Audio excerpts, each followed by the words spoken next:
भोले जी और माता पार्वती जी के कमल चरणों में गोड़ छुके गोड़ लागतानी हमार प्रणाम स्वीकार हो।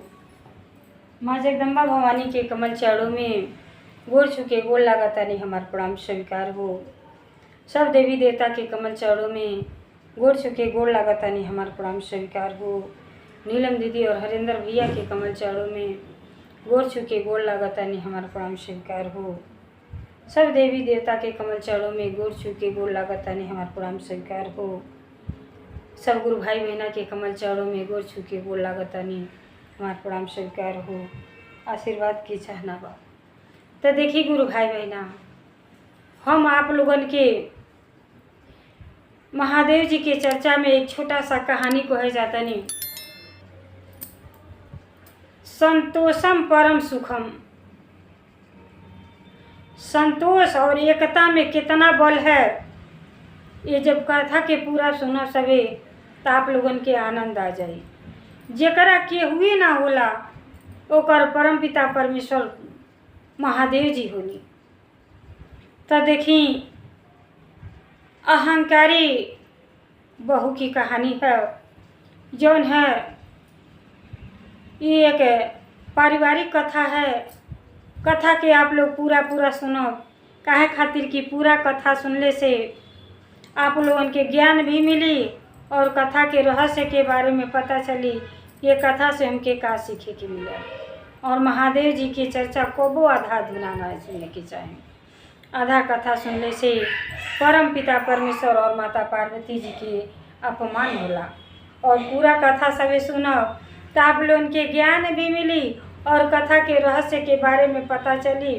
ये कथा से हमके का सीखे के मिला।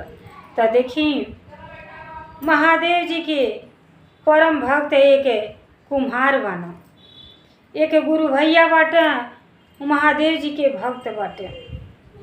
महादेव जी के कृपा से उनका बड़ा सुखी परिवार रहल।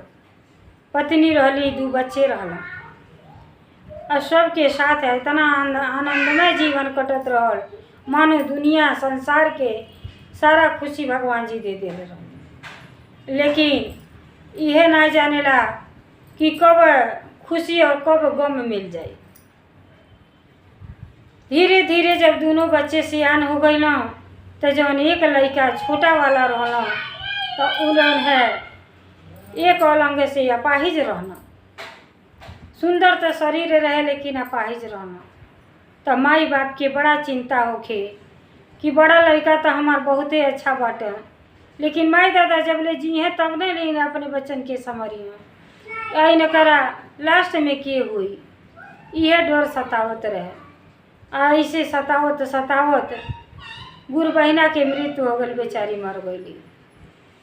अब एक जन है गुरु भैया अपने बढ़ाने बेटा के कहना कि एक जनी तो विकलांगे बना, एक जनी होशियार बना। और हमारा बुढ़ापा समय में कौन ठिकान बा कि कब रहब का ना कब ना रहब। तल पता चला कि ई लड़का विकलांग बाटे तो इकर जन है खेती बाड़ी के फुसला के ले ला। ऐसे अच्छा बा कि जितना धन दौलत संपदा बा सब बेटा के नाम लिख दी बड़का के। अब बड़का लड़का के सब चीज़ अपन नावे कर दिहना। लड़का जब तक बियाह शादी नहीं भइल रहेला तो लड़के माई बाप के कहीं से अइहे तो खोजते अइहे, लेकिन जब बियाह हो जाला तो तुरंत बदलाव हो जाएला। माई बाप कुछो ना लौकेला। अब का भइल, जब उनका बड़का बेटा के बियाह कर दिया ना, बहू घर में अइली तो बहू देखी जेकरे दिल में प्रेम ना रहे केहू के प्रति तो भक्ति भाव का करी। भक्ति से बिल्कुल मतलबे ना रहे, खाली अहंकार भरल रहे, अभिमान भरल रहे कि हम किसी से कम नहीं। अब जब अली तो सस तो रहली नहीं, ससुर बेटी के समान जाने, लेकिन बहू के ही होखे कि कहिया ही दोनों हमारे कपारे पर के बोझ हट जैतो। ये जन है विकलांग एगो एहू लेके झेलता नहीं। आई बूढ़ऊ दिन पर दिन अब बूढ़ा गई ना, जब ले जंगल रहल जब ले कोई ना तब ले तो ना बोझ रहा। लेकिन बुढ़ापा ऐसा चीज़ बा, ये आदमी ना सोचा था कि एक दिन हमहू के बूढ़ा होके के बा। अब बेचारा पुरानिया हो गई न। अब महादेव जी के भक्त रहना तो एक गाय पलले रहना। पहले गौ सेवा, गाय के शरीर में 33 करोड़ देवता के वास होला। अब कम से कम यह पुण्य कमा लिहल जा, कुछ तो अपने लिए कोई लिहल जा। बेचारा गाय के बड़ा सेवा करे, नहवावे धुलावे खिलावे। लेकिन जी धीरे धीरे उम्र जब ढल गई, अब अस्वस्थ हो गई, न चल फिर ना पावे, तो कहना कि ये बहू गाय छटपुटिया दिया। आ गाय जब देखी गाय दूध दे, बूढ़ऊ दूह के जब धोई दें तो आटे नहीं घर अपन पीपा के खा के ख़त्म हो जा। और करे बात करे के जब रहे तो काम करे के वाला केहू ना रहे। गोबर छुएले घिन ना लगे, ना बेटा छुए ना बहू छुए। उ जवन विकलांग लड़का रहे, उ लड़का जवन है बाप जैसे अपन बापे के साथे रहें और गाय के सेवा भाव करें, गोबर पानी जवन रहे के खिलावे पिलावे। एक दिन गई ना बाहर तो भोले जी के चर्चा होत रहल। अब बेचारा चर्चा में बैठ गई ना, चर्चा में बैठ गई ना। गाय लगल जब चिल्लाए तो का कहला, जब चिल्लाए लगल तो बूढ़ऊ कहना कि ये बहू क्या करत ताड़ू, तन सुना ना। अली तो कहली कि का चिल्ला ताड़, चिल्लैले के सेमा कुछ ना लगेला। दोनों जनी कपार के बोझ बनल बट, ना जानी कहिया तू से छुटकारा होई। कहली कि कहना कि काहे ऐसा बोलत हो। अरे जब तक हाथ पाँव चलत तब तक तो करबे कैनी जा। अब हाथ पाँव नहीं खे सरकत तो गौ अगर गौ हत्या लग जाई। गाय सुबह से खैले नहीं खे, आ गौ अगर खियावे लगो तो उनके भर पेट दूध दे ले। गाय से सब दूध इस्तेमाल करेला, और गाय अगर खैले बिना मर जाई तो बड़ा भारी पाप लगी। बेटी कुछ चारा डाल दो। उतना ही देरी में छोटका बेटा आ गई न। अइले बेचारा अपन एके हाथे चारा काट के ले न गाय के डरना। आइला के बाद जब देखना कि भौजाई लड़त यारी, कि दोनों जनी बोझ बनल माना, ना जानी कहिए घर से निकल जाई। तो अब लोग बूढ़ऊ सोचला कि भले विकलांग को बाना, महादेव जी के दिहल तो सब कुछ बा, चल इन्हों के बियाह कर दी। शायद इनका पत्नी अच्छा मिल जाते, इन्हों के घर गृहस्थी बस जाई। हमारे जीवन के कौन भरोसा। अब बेचारा लोग ना ढूंढे कि केहू अपन लड़की दे देता, हम अपने लड़का के बियाह कर देती। तो सब केहू कहे तोहरे धन से तो गुजर ना हुई, विकलांग लड़का से के अपन लड़की बियाही। अब पतुआ जान गईली कि अब बाबूजी इनका बियाह खोजे का तैयार बना। तब अपने पति से कह तरीका जी सुनता नहीं, अरे दोनों जन के ऐसा करी कि घर छोड़ के निकल जालो। ये बुढ़ऊ आई हो दोनों बोझ बन के बाटा, कहाँ ले बैठा के खियावल जाई। आई ना रही हैं कुछ ऐसा करी कि ना रही हैं तो ब्याह शादी अब हो जाए, बाल बच्चे हो जाइए तो हिस्सेदार हो जाइए। इनके कुछ ऐसा उपाय करी कि इनके जान से मार दिया जाए। तब भैया कहले अरे काहे मार देबू, इनके तो बिना मरले मार देले बानी। बियाह शादी को के ले यहाँ तक का करी, एक हाथ लेके इनके धक्का मार के जो है बाबूजी मर जाइए, इनके घर से निकाल दिया जाए। अब सारा बाती छोटका भाई और बाप सुनता ना, आ सारा जायदाद जो है बाबूजी हमरे नावे को दिले बाटे। पिताजी उनकर कहना कि देखो करेला आदमी सब केहू जिए करतीन, लेकिन मरे खातिर हो जाते केहू का करी। अब बाप के पछतावा के सिवा कुछ ना रह जाता कि देखो आज तो हम भले करतीन कहली कि एक भाई के नामे रही तो दोनों लड़कन के गुजर हो जाए ना रहले पर। एक कलयुग में केहू अपन नहीं खो, लेकिन अपने बेटा इतना अहंकारी बा कि हमन के बूझ समझ रहल बा। अब मने मैंने बेचारा रोत आना कि का ऐसा नहीं घर के दशा रहल, स्वर्ग बनल रहल जइए तो हमार धर्म पत्नी रहली, दोनों बच्चे रहना, यह घर स्वर्ग रहल, आज यह घर नर्क बन गई बा। हे महादेव जी हमरा ऊपर कृपा करी, हमरे ये बच्चा के सहारा बनी। आज तो हम जियत आनी बिहान ना रहल जाई, ना ही रहब तो हमारे छोटा बेटा की का हो दशा हुई। तो देखिए सच्चे दिल से पुकार अवश्य महादेव जी सुनीला। अभी का कहना कहला कि बाबूजी जातानी जंगल में चारा काटे। गैया करती चारा काटे। जब गई न तो वही सुनसान जंगल में एक लड़की बैठ के रोवत रहली। जब रोवाई के आवाज़ सुनला तो गईना तो कहना कि का बात है, ये जंगल में तो शेर भालू रहना, काहे करते रोवत आड़ो बैठ के। अपन परिचय द। कहली का परिचय देई, जन्मते तो हमार माई बाप ऐसा भागिन रहली कि जन्म देले के बाद माई बाप मर गई न। आ हमार जौन है नानी हमके पोसली पलली, आ वो नानी छोड़ के अधूरा में चल गईली। अब जंगल में सुनसान एक झोपड़ी में अकेला रहीला आ अपन जीवन यापन करीला। तो जब देखली कि एक अलंग विकलांग रहल, टेढ़ा ठाड़ा रहना, तो कहली कि अब अपन परिचय दी रौरे के हैं। कहले कि हम एक कुम्हार के लड़का हई, जात के कुम्हार रहला। कहला कि हमरो माई नहीं थी, हमार भाई भौजाई बाटा बाप बाना, एगो गाय पलले बाना, हुई कि चारा आने अइली। तो आपस में जब दोनों जनी अपन कहानी सुनावल लो तो कहला कि अब हमार बियाह शादी नहीं के बोई।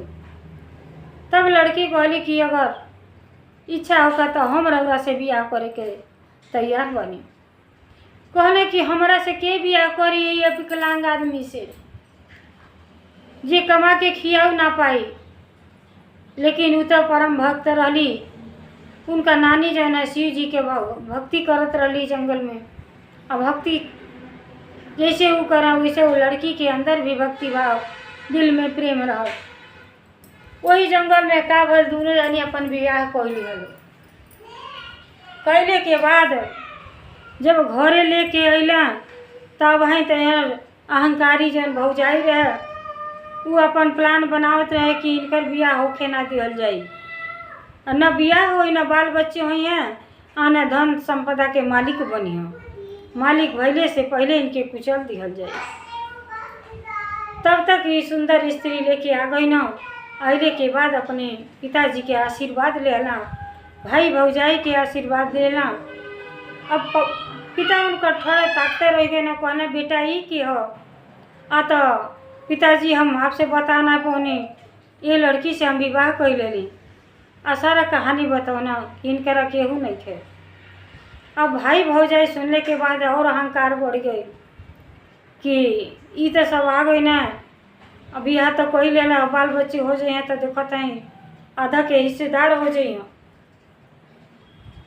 तब दोनों जनी कहला कि वैसा बाकी हमारे घर में से लोगन निकल जा, आज जैसे जितना धन संपदा बा सब बाबूजी हमारा नावे कर दिले बाटा।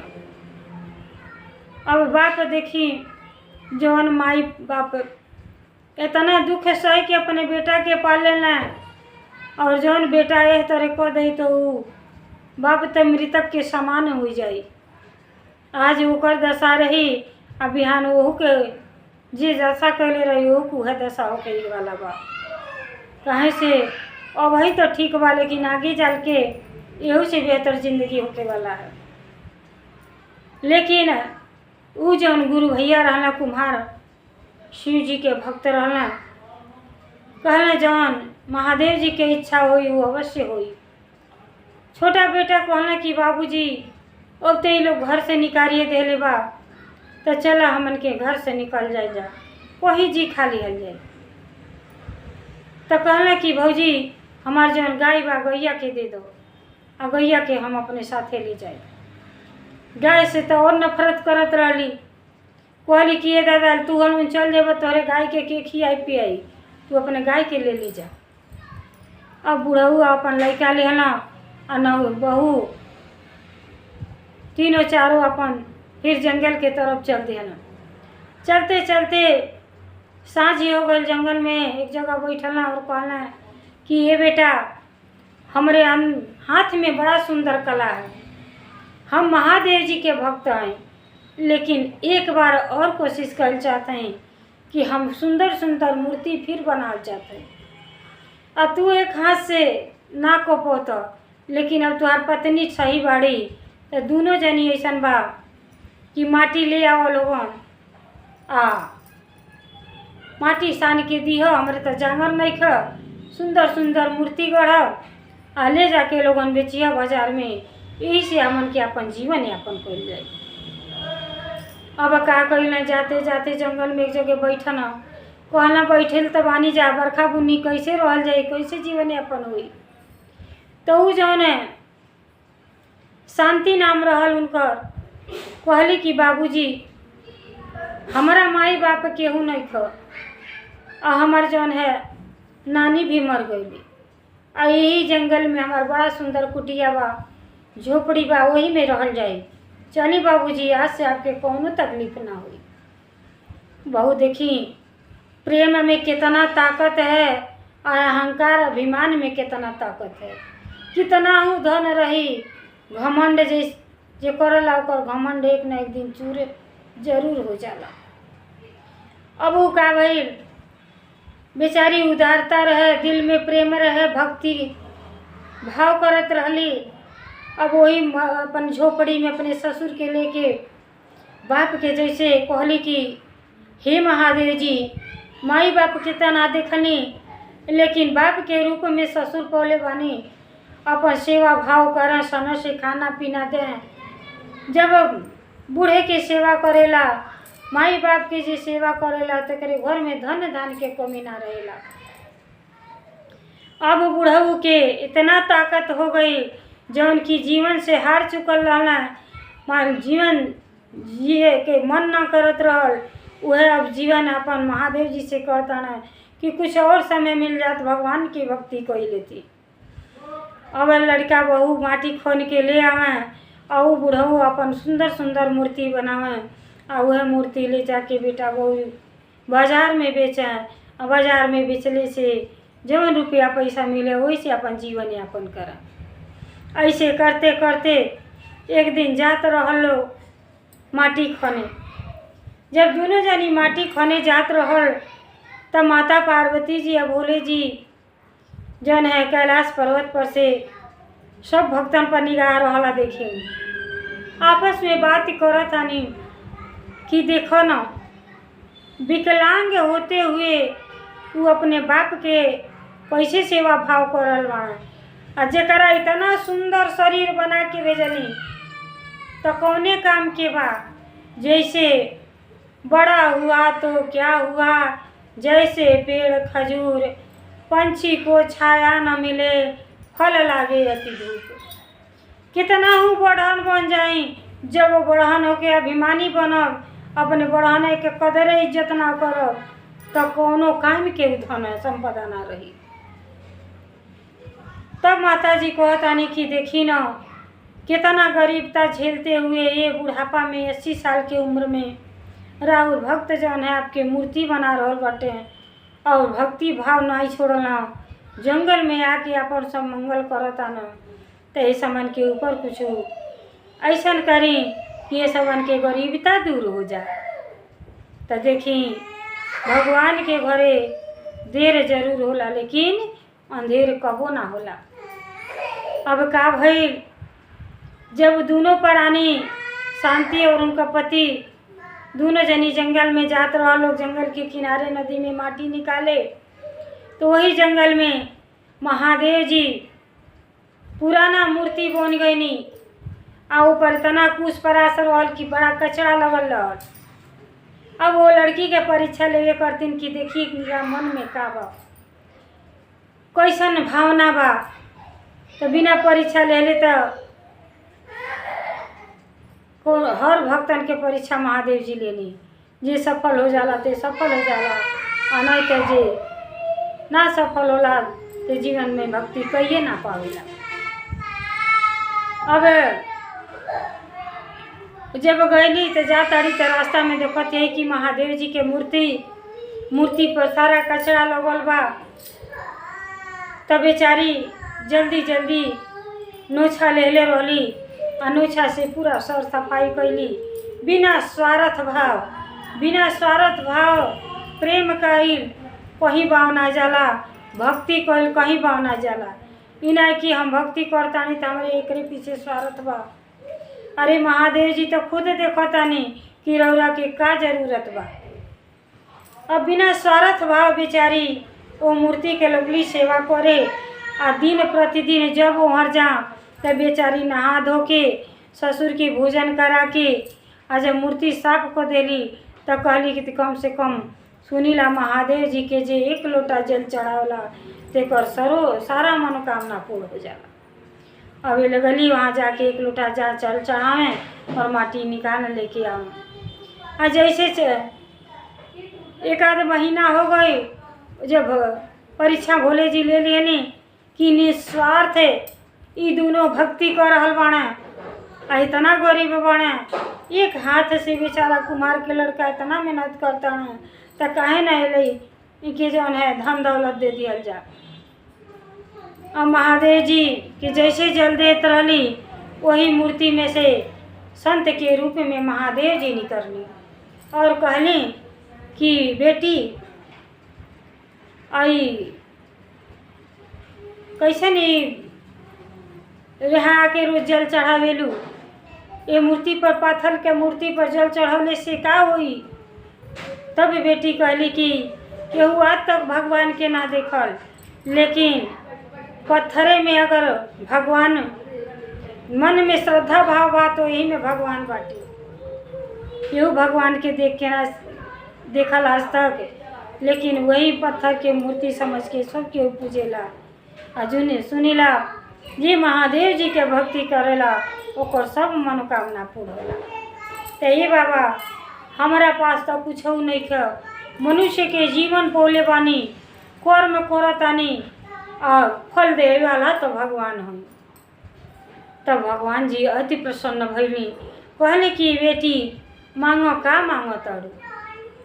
तो कहली कि का मांगी, हमारा पति तो दुखता बाणी अस्वस्थ बाणी, अरे अगर इन्हें हमारे पति पर ईश्वर पर भगवान के दया कृपा हो जा, ये सही सलामत हो जाए, ऐसे बढ़ के हमके कुछ हो ना चाहिए। जैसे हाथ जोड़ के भगवान के नमन कैली वैसे भगवान के कृपा से उनके पति के सारा दुख दूर हो गई और पूरा शरीर सही हो गई। जब सही हो गई तो कहना कि ये शांति देखो हमारा हाथ पांव सब सही हो गई, अरे सब महादेव जी के कृपा बा। दोनों जनी भगवान के गोड़ पे गिर गए लोग और गिरने के बाद तब फिर संत जी कहता नहीं कि अरे ये सब तोहरे भक्ति के नतीजा है, निस्वार्थ प्रेम कैल भक्ति कैल, एक वजह से भोले जी तुम्हार हर मनोकामना पूर्ण करें बेटी। और कुछ मांगे खोखे तो मांग लो। कहली कि और तो कुछ ना चाहिए, सिर्फ भगवान के आशीर्वाद चाहिए। लेकिन कहना कि ना बेटी हम अपना मन से तोहके दिया चाहते हैं कि तुम्हार गरीबता दूर हो जाए। अब भोले जी के कृपा से वहाँ हमारे हीरा मोती सोना चांदी के कोठरी तैयार हो गई और संत जी अंतर ध्यान हो गई। अब वहाँ से बाने उनके ले ली, लेकिन दिल में तनिको छल कपट ना रहल। अइला के बाद सब बात अपने ससुर से बताओ लोग, घर द्वार सब संपन्न हो गई। अब बाकी के जौन पैसा बचल, जहाँ तक उनके नज़र में गरीब गुरुआ रहना, सब लोगन के मदद कैलें कि जैसे हमारा पर कृपा महादेव जी कैली, ती महादेव जी के धन अच्छा जगह जाए के चाहिए, सबके भला होके। तो जब सबके भला हम सोचिला तो अपने बारे में तो सोचबे ना करी, महादेव जी का दे देवा वो आप सपनों में ना सोच पाए। तो देखी अभिमान और घमंड से परिवार बिखर जाला और जवन उनकर बड़हन भाई भौजाई रहना धारा सारा धन संपदा ले रहना और उनका जौन है पाप कर्म कैले रहना, भाई के हक कबो ना मारे के चाहिए। ऐसा पाप कर्म कैले रहना कि सारा धन हड़प ले रहना, उनके कौनो संतान ना भइलन। आ बुढ़ापा के दर दर के ठोकर खाए लगलन। ओकरे बाद आँख से भी अंधा लोग दोनों जनी हो गई।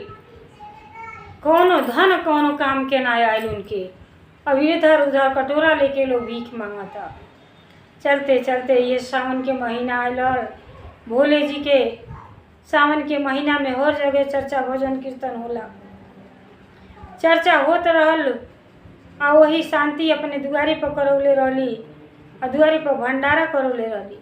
वही भंडारा में जो सब गरीबन के निमंत्रण देले रहली।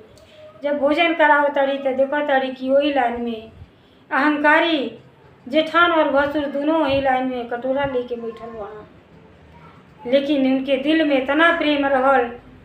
दौड़े दौड़े अली और कहली कि देखी, अरे ये आपके भाई भौजाई आयल बाटी, अंदर बुला के स्नान कराओ लोग, उनके भोजन कराओ लोग। और कह लोग कि पहचाना तनी के ह अत नहीं, हम उनके आँख से तो दिखबे ना करेला। नया नया वस्त्र पहनौली और बतैली कि हम आपके देवरानी हई। और भाई कहना कि हम तुम्हार छोटन भाई हई। छोटन भाई अपने बड़े भाई के गले से लगा ले ना। अब पछतावा के सिवा दोनों जनी के पास कुछ ना रह गई। कहना कि अभी तो हमन के मुंह चोरवा चोरवा के बात करें कि हे महादेव जी, ये मनुष्य के शरीर पा के इतना गलत कार्य कैली कि कुछ सुख वैभव ना भव पौली। हमार जौन है सब पाप कर्म यही जौन है स्वर्ग नरक सब यही बा। यही भोग ले है ना। और पछतावा के सिवा उनके पास कुछ ना रह गया। और वही वह भाई उनके शरण देना। और वहीं आप पूरा परिवार एकजुट होके रहे लगा लोग। तो जनते ही ऐसे बड़न सजा कोनो है नहीं है। कहल जाला कि दुश्मने की ऊंच पीढ़ा देवे के चाहिए। जो तोके काटा बोवे ओके बोवे फूल, उस फूल के फूल न समझो वही है त्रिशूल। तो जैसे वो काटा बोला वही उनके करते त्रिशूल हो गई। लेकिन ऐसा अभिमान अहंकार नहीं करे के चाहिए। भाई के धन कबो ना हड़पे के चाहिए। प्रेम में बहुत ताकत है, भक्ति में बहुत शक्ति है। महादेव जी उनका गरीबता दूर को देनी, सबकी मिला देनी, प्रेम भाव में बंधन में बांध देनी। वैसे महादेव जी के कृपा हर परिवार पर बनल है। हर हर महादेव, हर हर महादेव। भोलेनाथ की जय, सच्चे दरबार की जय, 33 करोड़ देवता की जय जय।